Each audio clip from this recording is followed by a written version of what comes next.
एक दिन गौतम बुद्ध अपने शिष्यों के साथ एकदम शांत बैठे हुए थे।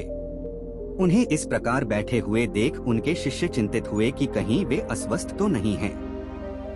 एक शिष्य ने उनसे पूछा कि आज वह मौन क्यों बैठे हैं, क्या शिष्यों से कोई गलती हो गई है। इसी बीच एक अन्य शिष्य ने पूछा कि क्या वह अस्वस्थ हैं? पर बुद्ध मौन रहे। तभी कुछ दूर खड़ा व्यक्ति जोर से चिल्लाया, आज मुझे सभा में बैठने की अनुमति क्यों नहीं दी गई है। बुद्ध आंखें बंद करके ध्यान मग्न हो गए। वह व्यक्ति फिर से चिल्लाया, मुझे प्रवेश की अनुमति क्यों नहीं मिली। इस बीच एक उदार शिष्य ने उसका पक्ष लेते हुए कहा कि उसे सभा में आने की अनुमति प्रदान की जाए। बुद्ध ने आंखें खोली और बोले, नहीं, वह अछूत है, उसे आज्ञा नहीं दी जा सकती।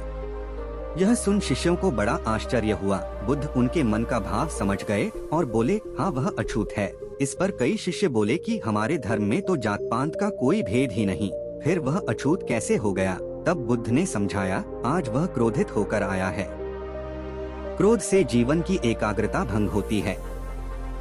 क्रोधी व्यक्ति प्रायः मानसिक हिंसा कर बैठता है, इसलिए वह जब तक क्रोध में रहता है तब तक अछूत होता है। इसलिए उसे कुछ समय एकांत में ही खड़े रहना चाहिए। क्रोधित शिष्य भी बुद्ध की बातें सुन रहा था। पश्चाताप की अग्नि में तपकर वह समझ चुका था कि अहिंसा ही महान कर्तव्य व परम धर्म। वह बुद्ध के चरणों में गिर पड़ा और कभी क्रोध न करने की शपथ ली। आशय यह कि क्रोध के कारण व्यक्ति अनर्थ कर बैठता है और बाद में उसे पश्चाताप होता है। इसलिए हमें क्रोध नहीं करना चाहिए। असल मायने में क्रोधित व्यक्ति अछूत हो जाता है और उसे अकेला ही छोड़ देना चाहिए। क्रोध करने से तन, मन, धन तीनों की हानि होती है। क्रोध से ज्यादा हानिकारक कोई और वस्तु नहीं है।